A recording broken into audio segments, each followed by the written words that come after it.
Loud. All right, here we are. Great, so tonight is our next project. This is the Mozart engraving and arrangement. So in this one, I'm going to give you a single page of a score, Mozart's piano sonata. And the idea is if someone handed you this and said, hey, I need you to help me publish this. I know you know how to use Finale, here you go, that you would be able to take what they give you and make it into an engraving, something ready to be published and used. So there's a lot of little technical things I'll show you. This is more or less kind of an exercise in all little details that you can do in Finale, including chord symbols, which you'll probably find very useful for your theory classes. And then there's a part 2 to it where you're going to take this piano score and make another arrangement. And I would suggest you use it for your own instrument. Makes the most sense. You're the most familiar with it, but you can do any solo instrument. So you can also do voice if you want to do a vocalise on ooh, ooh, ah, could be cool. Little Mozart vocalise. So instrument or voice. All right, so to the engraving, we're going to start with setting up the score the same way we did. Launch the setup wizard and keep it on Finale Maestro, that's fine. Blank staff, grand staff, that's what we're going to use. This is our grand staff, is the piano staff. And click next. The titling, I'd like you to follow the titling for this. So Sonata number 1. This one has a subtitle in C major. K is Koelschel, Ludwig Koelschel's the guy that cataloged Mozart's music. So that's what the K means. If you ever see a K next to a piece, you know, hey, that's Mozart. And composer, they have just Mozart. So we're gonna style it how they have the score, just to match the engraving. Common time, C major, easy. Let's specify actually the initial text. So you see this allegro on the score. So we'll write allegro. And you can actually set up your number of measures. Since this isn't an original composition, we know exactly how long it's going to be. It's 19 measures. You can set that up. It's kind of nice. Then you already have the container that you need. We'll click finish. And then I saw some of you were working an hour or more without saving. Remember that Finale doesn't actually save the file until you save it yourself. So we're going to go and save this. I'm going to just save it to the desktop right now. NUS 172 project 2 and my name Murray. Save. All right. And remember to have your Finale preferences save, auto save every 1 minute. Be sure this is turned on if you didn't do it last week. So I'm going to grab the selection tool, the arrow tool, and I'm going to just grab a few things, clean this up. I can just grab Arranger and I can click delete, get rid of that. I can drag this Mozart up here, kind of adjust the spacing, how the engraving has it. If you double click in this text, it opens up what's called the text tool. And this has a cursor just like it if you had a document. And I'm gonna kind of make this styled by select it and go up here to text. You can do justification. I'm going to center this because that's how they've got it. So it should be where text tool, that's number 2 in the directions. You can do different stuff in your document with the design of it. Let's lock the layout. So I'll give you the directions as to what it is, but you can kind of see it already. So I'm going to have the selection tool, and to select everything in your document, it's Command A. Great tool, especially if you have a huge score and you want to select everything. Command A, it's awesome. Then to fit the measures, it's Command Shift M. Command Shift M. we're going to lock the layout with 3 measures. And then there's a couple of places in the end where there's actually there's one place where there's 4 measures. So I'm going to go to measure 16. I'm going to double click that measure and just push the up arrow. And that pushes, it's a quick way to fit measures without having to open that dialog box again. I'm going to do that for the last measure too. I'm just going to double click with the selection tool and click the arrow key and voila. Now I've got all my measures set up. You can see that this is on 2 pages and we want this, like the original, we want it to be on just 1 page. So we're going to go to the page layout tool. It's this thing that looks like a paper, and go up to in the menu, page layout, page margins. Let's open up that one first and set this to 0.5 all the way around all pages. Click apply, and that just kind of maximizes the space. Then we need to adjust our systems. So page layout, systems, edit margins. So systems are the groups of staves together in a score. In the case of a grand staff, it's the treble and bass clef makes a system.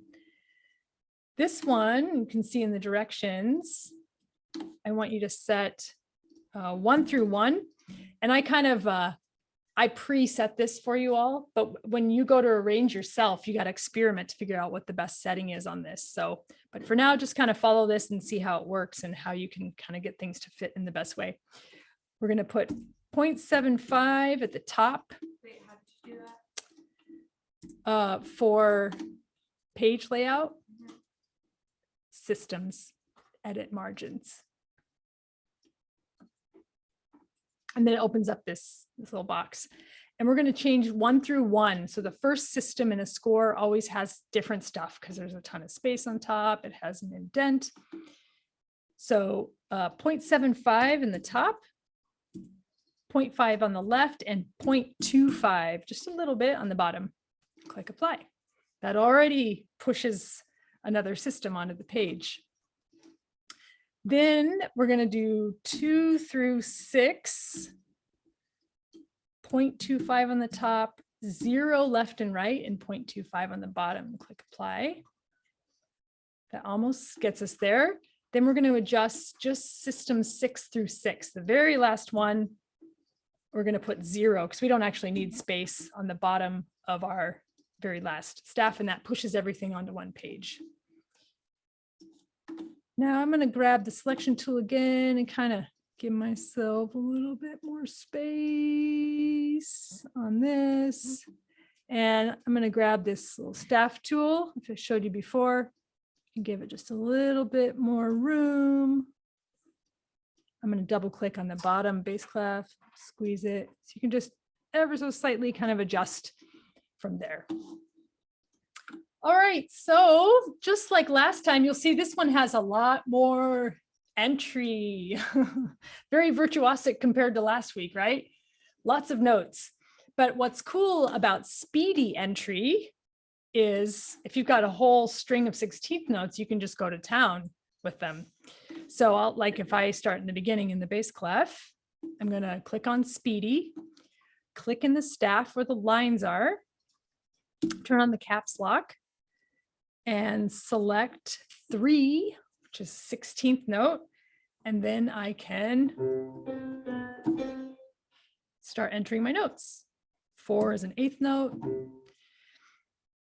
And the rest, everyone see how the rest of the measure is rests?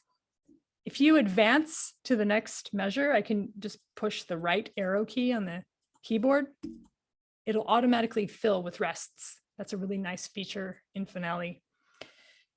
To enter a chord, you simply just enter it on the piano like you're playing it. So the next beat, I'm going to enter these octave Fs as a quarter note. Voila. Same with entering this first chord. Got a quarter note selected. Voila. To enter, I'm going to show you how to enter a rest if you're mid stream. I want to enter this 8th rest right here. I'm going to select number 4 which is the eighth note. I'm going to actually just put any note in and then push R. R is for rest. You can turn any note into a rest by pushing R on it or after it. Then I'm going to go back to my 16th notes, number 3, and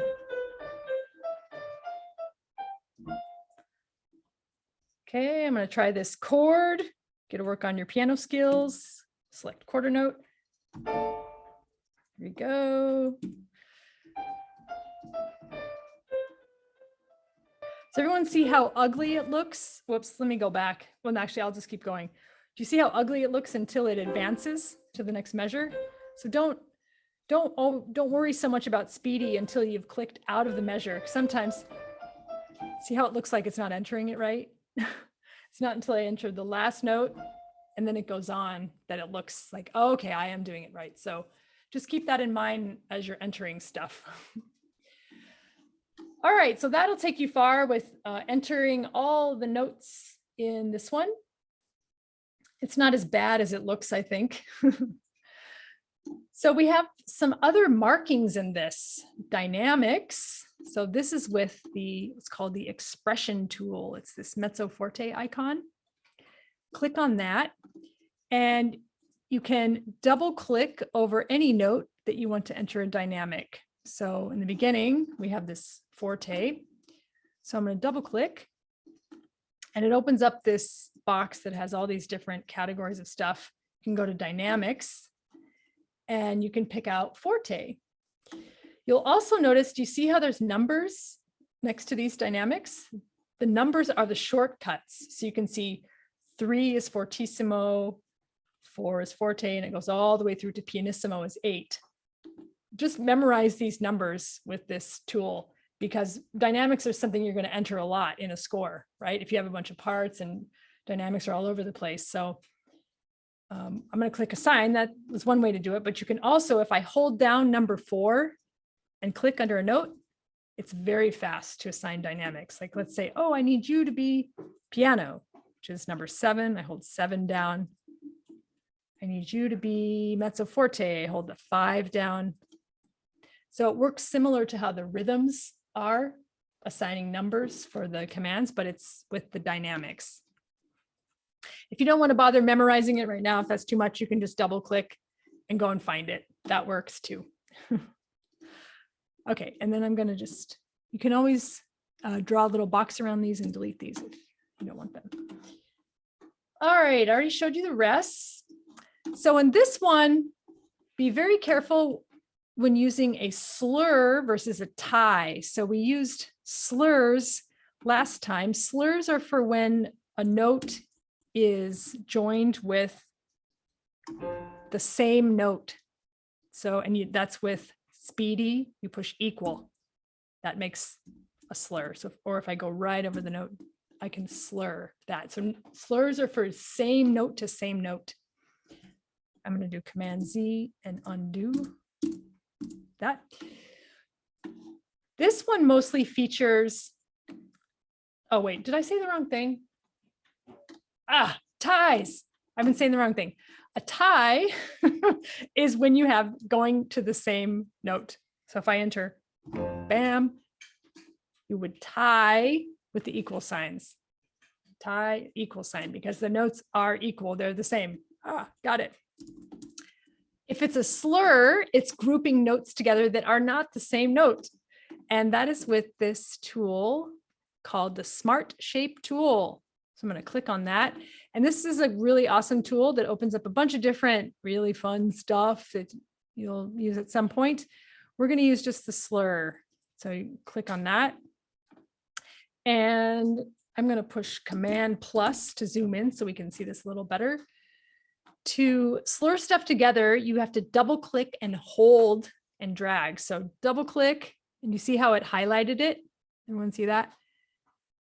A little gray. And then keep going, go to the note that you want to finish and then let go.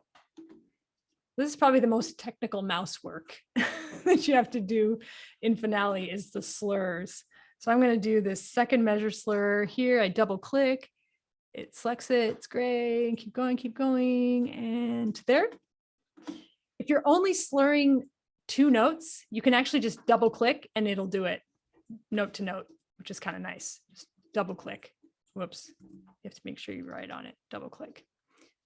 Or if you want to do just one, you can go 1 to 1, but that's a nice feature because sometimes it's actually hard to slur to just 1 note. So Mozart was a classical composer. So we have all of this classical ornamentation. This is probably overkill for any ornamentation you would ever need to know how to write in a finale score. And I'm going to show you the shortcuts to do it because there's faster ways to do it. You don't have to go looking for every little symbol. So this is in the articulation tool. It's the whole note with the accent. And the first thing we have is a roll. So the very first chord in the piece is a roll. So, and these are intuitive. R is for roll. So I'm going to hold down R on the keyboard and click over the note. And there it is, it did it. I can grab this little box and place it right next to it. Voila. There's another roll here. So hold down R, click. Ooh, so pretty. Hold down the R, click. Voila. The mordant, it's the Batman looking symbol. It's the ba-ba-da in the score. That's a mordant. So the letter M is a sign for mordant. So if I hold down M, whoops, M, and click, I get my mordant.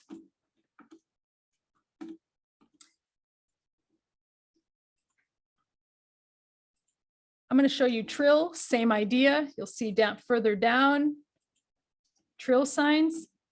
I'm just going to show it in what I've entered. T is for trill. If I hold down the T and click, I get a trill. So you get the idea of those. It's pretty simple. Staccato, hold down the letter S and click. I get a staccato. Staccato is really cool too, because if you hold down S, you can also globally apply it. You'll notice everyone see these measures here at the end of the 3rd line, they all have staccato. You don't have to draw all of those. You can hold down S and draw a little box and it'll globally apply it to everything you select. So that's a quick way if you have, like if you have 20 measures of some instrument that's all staccato, you don't have to draw like 20 staccatos. You can apply it globally. All right, let's show you this grace note. Grace notes are a little bit tricky. So I'm going to draw this measure here that has it. Everyone see this 2nd measure of the 2nd system. And we're going to do this with Speedy. And the first thing I want you to do is go up to Speedy and uncheck jump to next measure, because a grace note is actually an extra note in the measure. And so you'll keep getting that dialog box that says you've put in too many beats. And that can be really annoying if you're trying to do grace notes, because it thinks you're adding extra notes until you turn them into a little tiny note. So uncheck that. And I'm going to enter my first note.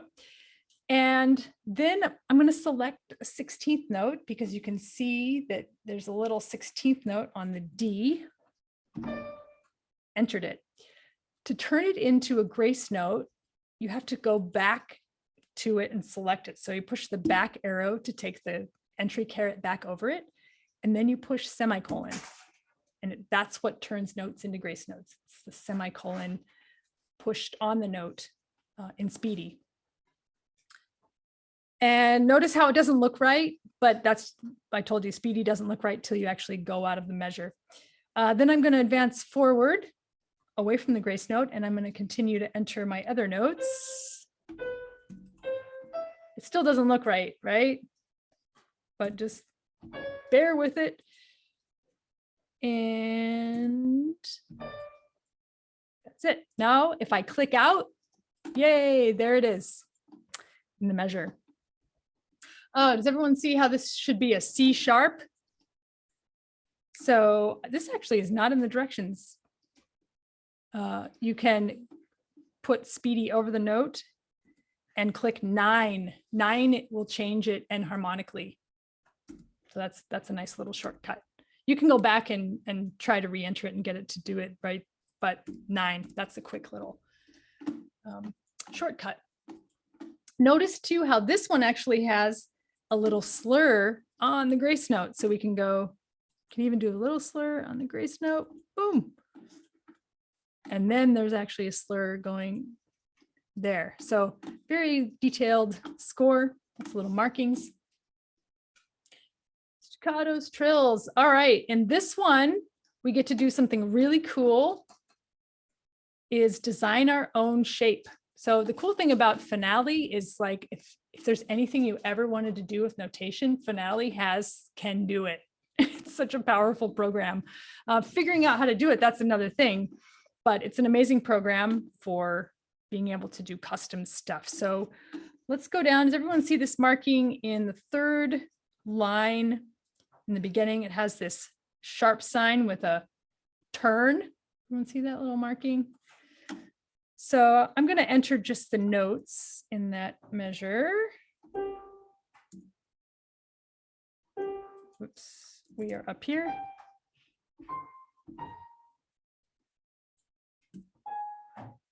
Push 9 for enharmonic equivalent because I wanted a G sharp. Okay. So on this G, they want a turn, which is ba-da-da-da-da-da-da-da, goes up and down. And we're going to do that with the articulation tool. So click on that. And we're going to click above the note and we're going to go to create. This is where we can do our own little thing. So click create. And then under the shape designer, we're going to click, there's main, and then we're going to click shape. And then we're going to click on main. And then this gives us, there's a bunch of other shapes that like Finale created for you if you want to do some wacky stuff that they thought you might ever want to do, but alas, it doesn't have the sharp with the turn. So we now are going to create our own. So click create again. And this, we have a little shape designer. And we're going to use some font that exists in Finale that this turn and sharp already exists with, and it's called the Maestro font. So we're going to go to this little font icon and go up to, let me read my directions. Brain.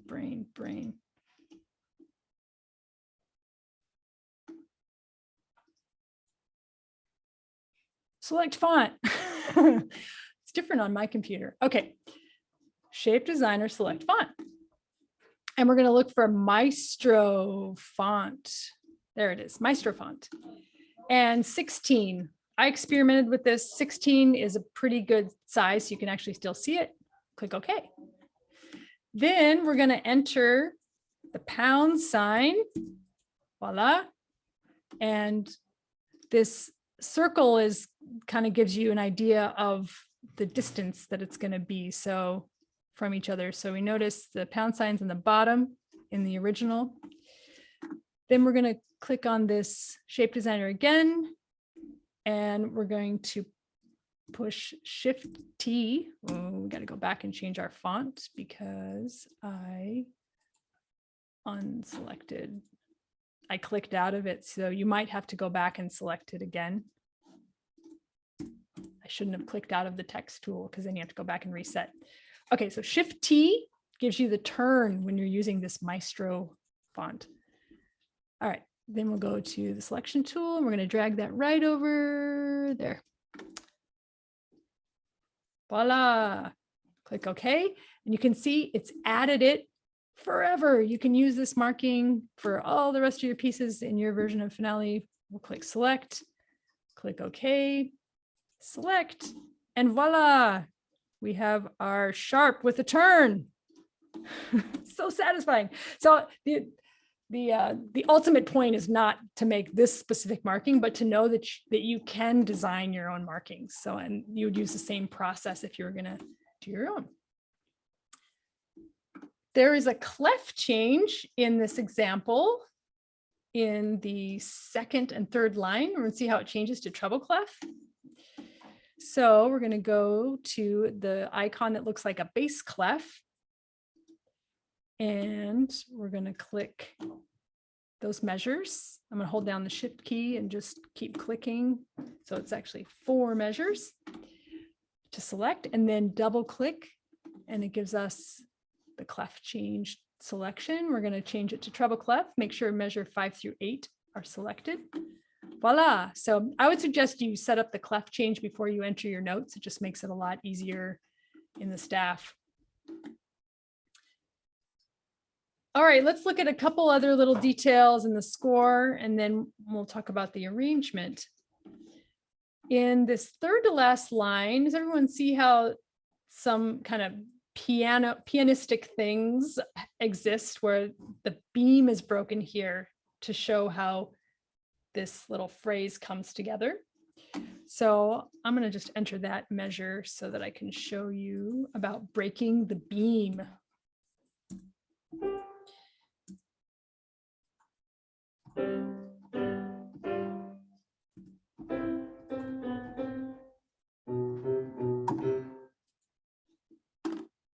And I'm going to turn speedy jump to next measure back on. To break a beam, so the beam that they have broken is this E of 3, so 3E and a. You take the speedy entrance caret, and I'm just using the arrow keys on the keyboard. You go to the note after you want to break, and you push the backslash. That can either join or break a beam.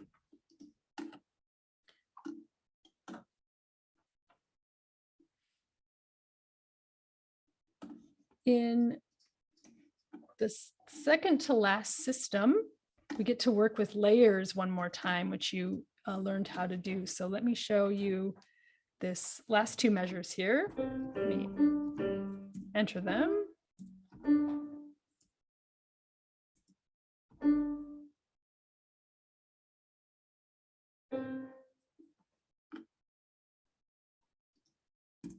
That was a poor showing.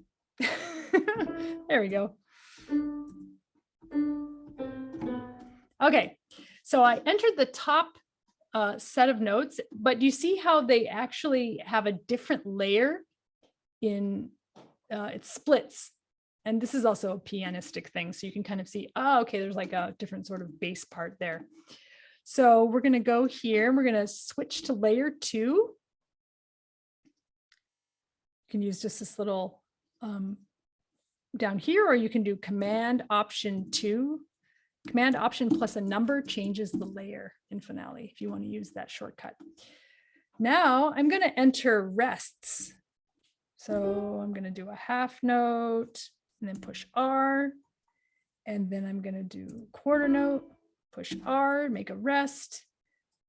I'm going to do an 8th note, push rest. Now I'm going to enter the notes that they have.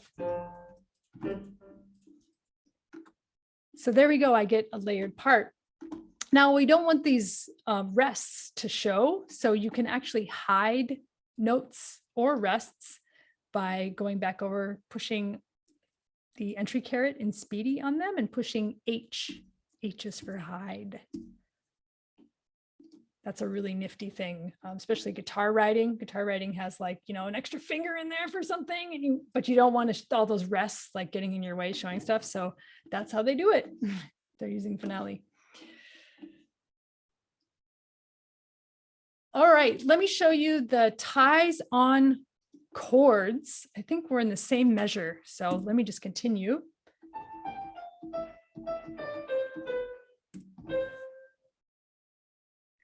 Dang, wrong layer. Undo, Command Z, Command Z, Command Z, Command Option 1, back to layer 1.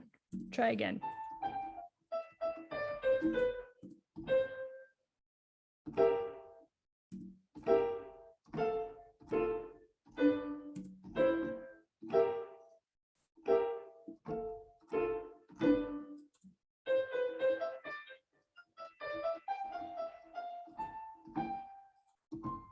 Don't have that note on my keyboard. Okay. All right, so if you want to tie a chord, you got to use your up and down arrows. Make sure you're outside of the chord itself, and then you push equal. See how it looks terrible? It looks like I didn't do it right, but if I click out, it did do it right. If you click inside the chord, it'll only tie the note you're on, or if you're in a kind of in the middle of the chord, it might do it. Sometimes it like will only tie 2 of the notes. It gets weird. So make sure you're either above or below the chord completely if you want to tie all the notes in a chord.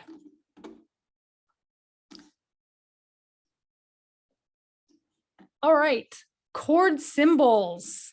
One of the last finishing touches. Do the chord symbols at the end after you've entered all the stuff.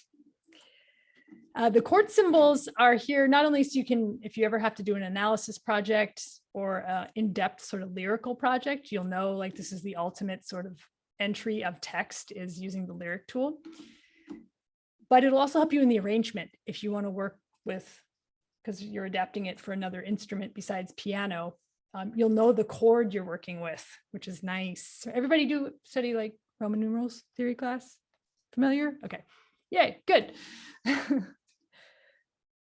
So let's, I'll just go back to the beginning. I don't have everything entered, so I'm just going to enter them in weird places, but you'll get to see how they're made. So in the lyrics tool, click on that and then make sure in the top window that this lyrics window is open. This is where you can kind of see what's going on. So this is your lyrics window, and this has different stuff. We're going to use the type into score, and then we're also going to use edit word extension, these little buttons. So we're going to use a font that actually has Roman numeral stuff built into it. It's called Finale Numerics. It's nice. You don't have to go and design because Roman numerals are kind of funky. We don't work with them all the time. So we're going to set the font. I'm going to go down here and dig out Finale Numerics. There you are. And then change it to size 14, makes it a little bit easier to read. So Finale Numerics 14. And then click in this lyrics window and just enter a capital I to start with. And it looks like it changed it. Hold up, hold up, hold up. Did everyone see that? It changed it back. Where are you? Don't change it. 14. Okay. I think it's because if you click out of it, then it'll clear back to what it was before. So just make sure under font, it says Finale Numerics 14 plain. Then you want to make sure type into the score is selected, and you're going to go click above the chord. So I think I have it here in the very beginning. I'm going to click right above this note, and you'll see it creates a little entry caret. And I'm going to type in the score my Roman numeral. To advance to the next note, you use the space bar. So it's not going to do anything for a rest. I'll show you how to edit the extended line later. But then you can render these just like you would a Roman numeral. So capital I, capital V, so forth. To do all of these secondary chords and inversions, there's some commands that go with them. So if you want to enter 1-6, you enter capital I and then shift 6. So the shift plus a number gives you superscript. All superscript is, it means it's a smaller size note at the top. Superscript. If you want to enter 1-6-4, capital I, shift 6, and then 4. So it stays in actually that's a subscript below it. If you need to enter a secondary chord, did you all study secondary chords yet? Like 5 of 5. So we'll just enter a 5 of 5. You just use the \5. Ooh, this keyboard doesn't do it. Oh, weird. I don't know why it did that. It did a question mark like the first 3 times. That's weird. \. Hopefully it works for you. To get a diminished symbol, it's Shift K. So diminished is usually on the 2 or the 7 chord, right? So I'm going to enter lowercase VII, and Shift K will give you the diminished.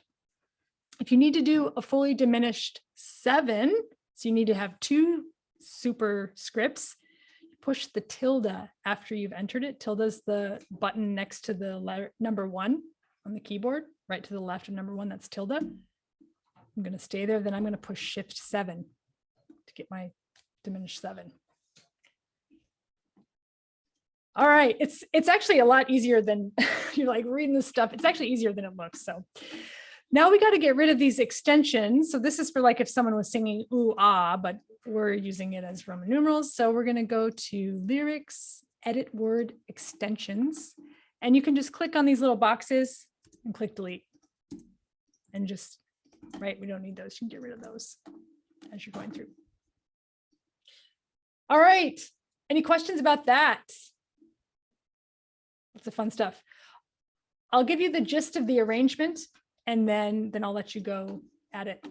So after you enter all of this, then I want you to make an original arrangement. So this is kind of an abstraction, right? Because it has to be for a single instrument or voice. And you must arrange the entire excerpt, but depending on the instrument you choose, you might adapt this in different ways, right? So if I was going to do it for my instrument, flute, I would take, these arpeggios here. I know this is a C major arpeggio and an F, and obviously I can't do that many octaves, but I might render that arpeggio differently on flute. So you have to keep the same harmony in this basic melodic structure, but you might have to adapt. That's what arrangers do, right? When they arrange is they adapt for the instrument. So some hints. Notice the layers. So check out, how the melody works. Check out the bass. Check out, obviously, the chords. I say notice the figuration. So figuration just means the way the notes make shapes. So is it a melodic line? Is it arpeggiation? Is it chords? Is it ornamented? Make a kind of just general plan and thinking about your instrument as you go. You can transpose the piece if needed to match your instrument or vocal range. I'll show you how to do that. This must be playable or singable. So no notes outside of the range of the instrument that you choose. And I suggest you all choose the instrument that you play. It's the most interesting and probably the most practical application for this project.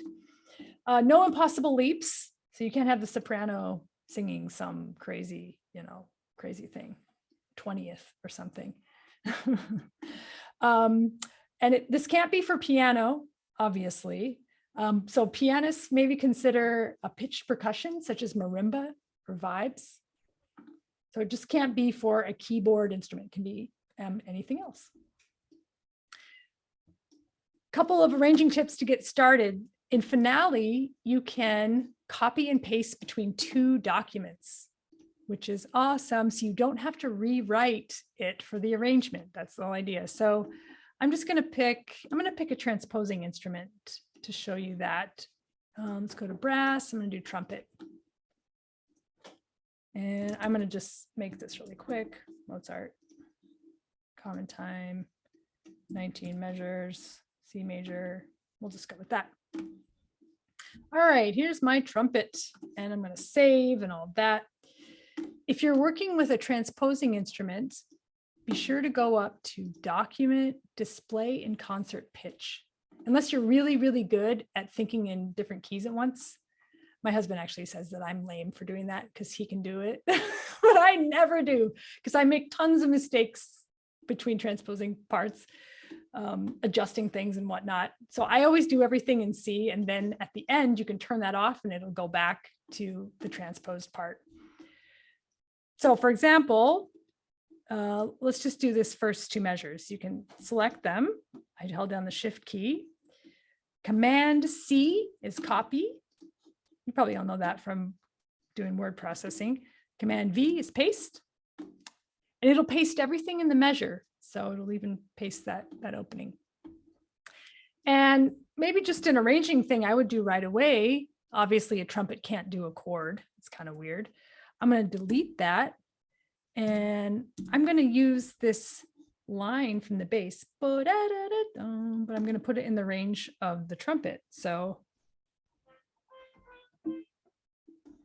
and then I might even give this landing eighth note.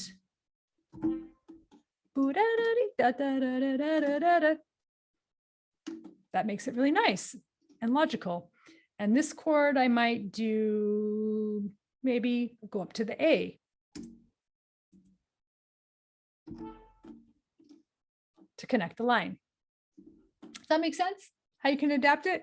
So you want to derive it, but there's some flexibility, which is kind of fun. Some shortcuts that you'll want to use to change the octave quickly, so you don't have to go and like re-enter every little thing. In the selection tool, if you select whatever notes you want, you can actually draw a little box around beats. Let's say I just want to do this whole measure. 9 is up an octave. 8 is down an octave. And the yellow notes mean that's out of the range. So Finale will actually tell you if you've written something that's either extreme range or completely out of the range. And if you got to kind of check if you see a yellow note, if it's possible. So 8 and 9, that's to change. You'll probably be changing octaves a lot to make this work for a single instrument.